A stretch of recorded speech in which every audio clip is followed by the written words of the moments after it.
Hey guys, this is your Digital Super Saiyan 3 back here with a new video, and well, I got a new Batman shirt because my old one's in storage. My oval one is in storage, but that's alright. I got another one, which is this one.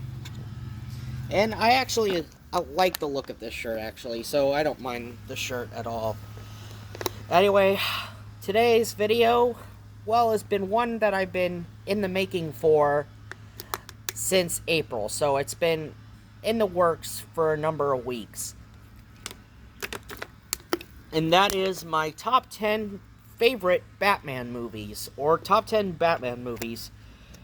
Across both the big and small screen, The Dark Knight has had his fair share of memorable and great films. And some that were not so great. I'll eventually talk about those when I get to them. But anyway, on to the list. This is my top 10 favorite Batman movies. At number 10, we got The Dark Knight Rises from 2012. 2012's Dark Knight Rises. This is the ending of the Christopher Nolan trilogy. Yes, I could have put the Christopher Nolan trilogy in its own spot altogether, but, you know, how you rank each film. Yes, Dark Knight Rises would be considered the weakest of the three, but it still had it still carried that Christopher Nolan sense of great cinematography and excellent acting, as well as spectacular action scenes. Honestly, the cast includes the likes of Joseph Gordon-Levitt as Officer Blake, Anne Hathaway as Selina Kyle, aka Catwoman, and of course, the one who steals the show, Tom Hardy as Bane. Honestly, this is a good send-off for the cast of the Dark Knight trilogy as Christopher Nolan's Dark Knight trilogy came to an end, as this took place 8 whole years after the events of The Dark Knight. And Christian Bale's Batman is forced to come out of retirement in order to take down Bane, who threatens to tear apart his city. Honestly, what can I say? I like The Dark Knight Rises. I would say I would watch The Dark Knight Rises 20 more times over than I ever would watch Batman Returns. Yes, I actually prefer The Dark Knight Rises over Batman Returns. And I know there are some diehard Batman Returns fans out there that probably might blast me, but yes, I do like Batman Returns, but not enough to put it on my list. At number 9, we go to Batman The Long Halloween Parts 1 and 2 from 2020 and 2021. This is the first of our animated Batman films to take up the list. And The Long Halloweens Parts 1 and 2 is just enjoyable. This is based off of the comic of the same name, written by Jeff Loeb and Tim Sales.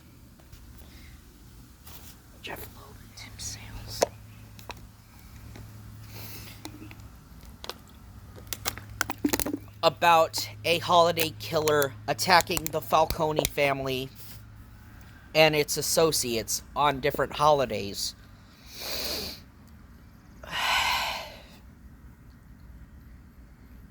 And of course, this movie also made one hell of a origin for Harvey Dent as Two-Face, especially when you get to part 2, Harvey Dent becomes Two-Face. Now, the cast in this movie includes Jensen Ackles, who returns from Batman Under the Red Hood. This time around, he plays Batman.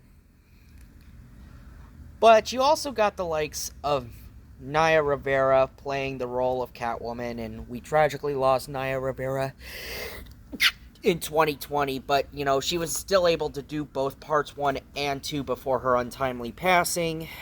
So I send my condolences to Naya Rivera's family. You also got Josh Duhamel, who was in the Transformers movies, and he plays Harvey Dent, and surprisingly, he's actually pretty good as Harvey. Also included the likes of John DiMaggio as the Mad Hatter, and of course, Troy Baker as the Joker. Yes, Troy Baker does play the Joker. Number 8, Batman, Bad Blood.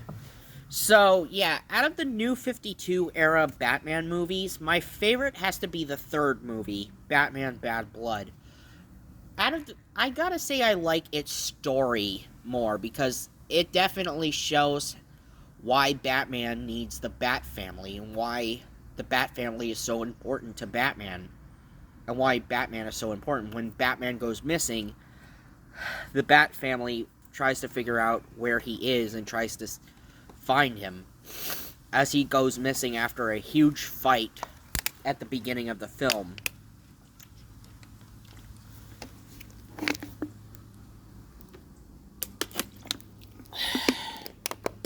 I mean, everyone gets a chance to throw down in this movie. We see a lot of throwing down in this movie. Hell, even Alfred gets to fight in this movie. Yes, the freaking butler gets to fight in Batman Bad Blood.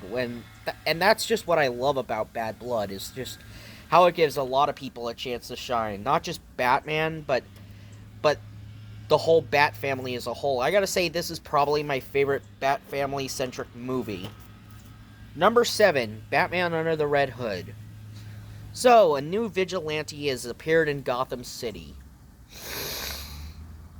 And his name is the Red Hood.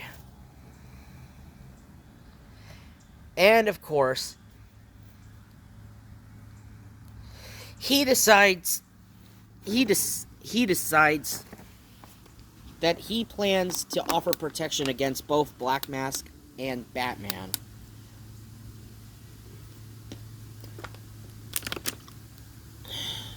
Yes, the Red Hood does sort of become a crime boss, but he does plan to control crime in his own way. Now, Batman Under the Red Hood has a really unique cast. Like Bruce Greenwood as Batman, Jensen Ackles as the Red Hood, Neil Patrick Harris as Nightwing, but my favorite had to be John DiMaggio as the Joker. And for some strange reason, I kind of wanted to see more of what John DiMaggio would do in the role of the Joker. If there would ever come a day where he'd actually return to play the Joker again, I'd be all for it. Okay, yes, there was death in the family, but I don't really count that one, as it's sort of just a choose-your-own-adventure story. But point is, I would like to see another version or another universe where John DiMaggio would voice the Joker. Number 6, Batman Begins. So, yes, the Dark Knight trilogy does takes its inspiration from certain Batman stories. True, it may be a little bit more grounded than the other Batman movies, but Batman Begins does take its elements from Batman Year One, but except unlike that story where it was mostly Jim Gordon centric and doesn't have Selina Kyle, this one, on the other hand, does in fact feature Batman's origins. Yes, this was the Batman origin movie.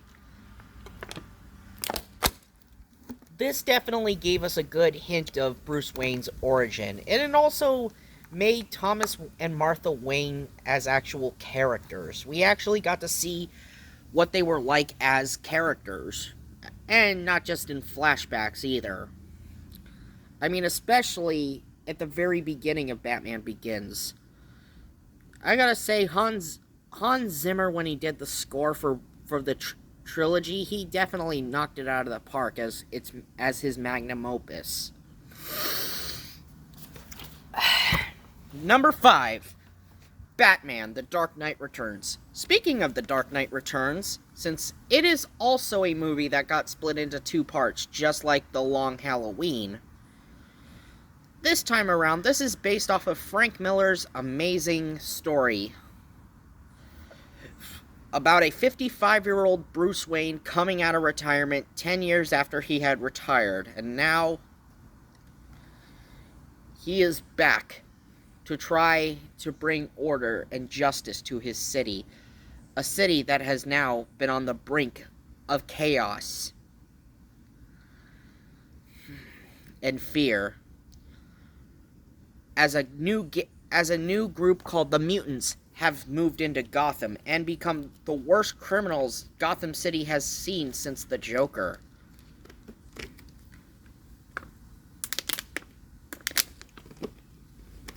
Oh, and that's not even the worst part. Yes, you also got this also being a Cold War kind of story, as you got the Cold War sort of elements involved in this, as this movie is definitely a time period of the 80s, even though this animated feature didn't come out until 2012 and 2013. Yes, Part 1 came out in 2012, and Part 2 came out in 2013, but still, it is still a fun watch nonetheless. I gotta say, between the comic and the movie, I sorta gotta say I like the movie a little bit more than the comic. And that's not saying much. I still enjoyed reading the comic, and I recently just finished the comic. But I still gotta say I give it more towards the animated feature.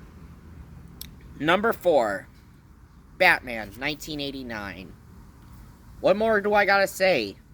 Jack Nicholson, Michael Keaton, perfect casting choices as both Batman and the Joker. I mean, this was a huge gamble when it first came out.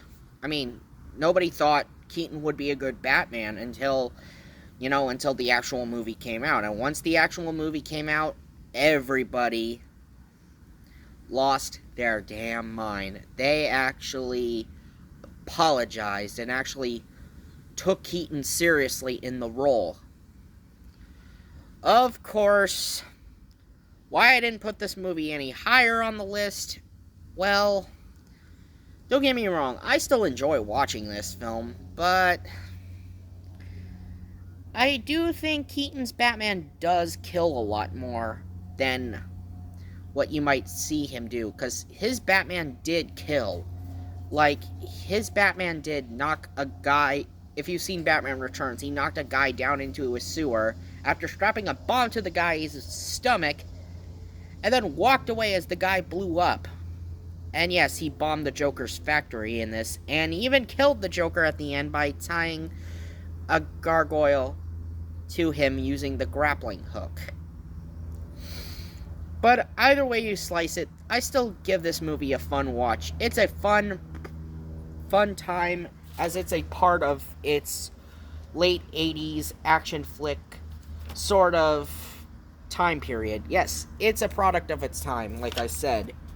But it's still a fun time, nonetheless, to watch Batman 1989. Number 3, Batman Beyond: Return of the Joker. If I had to say what is my favorite animated Batman film, it had to be Batman Beyond: Return of the Joker. Yes, the best animated Batman film is actually a Batman Beyond movie. And out of the DCAU movies, this one is the absolute best. Kevin Conroy, Mark Hamill, Will Friedle, Tara Strong, Arlene Sorkin, a lot of DCAU alumni are in this movie. I mean, the story of this film has the Joker return after being dead for 40 years. After 40 years later, the Joker returns and makes his move on the people of Gotham. And, of course, on Bruce Wayne. I love the setup of Return of the Joker as it goes on. whether it be the flashback of the night the Joker died. And Mark Hamill gives his best performance as the Joker in this movie. I gotta say, Return of the Joker showed us how savage and how batshit scary Mark Hamill can get as the Joker. Not just being funny, but also very creepy. Especially in the flashback scene, like when he's showing what he is doing to Robin. I mean, yes, I've seen both the uncut version and the censored version, and yes, the censored version kinda sucked, but the uncut version is where it's at. Watch the movie uncut, it's the best way to experience Batman Beyond Return of the Joker in its true form, and it is glorious. Number 2, The Dark Knight. Yes, the middle portion of Christopher Nolan's Batman trilogy had to make my list. And let alone and behold, it's only number 2. Now, for the longest time, I had put The Dark Knight as number 1. And don't get me wrong, I still love watching The Dark Knight. I still love watching this movie. I love the atmosphere. Heath Ledger's Joker, Aaron Eckhart as Harvey Dent and Two-Face. And yes, and some standout action scenes. But it's not number 1. For one reason, I do kind of think The Dark Knight over the years has kind of gotten played out. I mean, yes, I know. Well, at the time it came out, it was a big blockbuster phenomenon, but I think nowadays it just sort of got played out. And don't get me wrong, I still like it. I still love it a lot. However, my number 1 dethrones it. And my number 1 favorite Batman film is The Batman from 2022. Yes, the most recent Batman film that came out in live action. Robert Pattinson as Batman and Bruce Wayne. The Batman is just epic. I mean, the score in this movie done by Michael Jack... I can't remember his name. It's really hard to pronounce. But yeah. He was busy during 2022 because besides doing the score to the Batman, he also did the score for Lightyear. Anyway, the Batman is probably the best looking visual-wise and, of course, action-wise, because there are so many great scenes. This movie just showed us the fear of God, and my God, it is just glorious. I mean, whether you include Edward Nashton's Riddler being portrayed by actor Paul Dano, or Selina Kyle portrayed by Zoe Kravitz, and of course, you cannot forget Colin Farrell as the Penguin, who's eventually getting his own spin-off show titled The Penguin. Either way you slice it, 2022's The Batman is my all-time favorite Batman movie right now. Sure, many movies might come and go. Sure, many movies might come, and maybe one day I might remake this video, but in the meantime, this is just how I'm sticking to it right now. Anyway, this has been your Digital Super Saiyan 3, and I'll see you guys next time. See ya!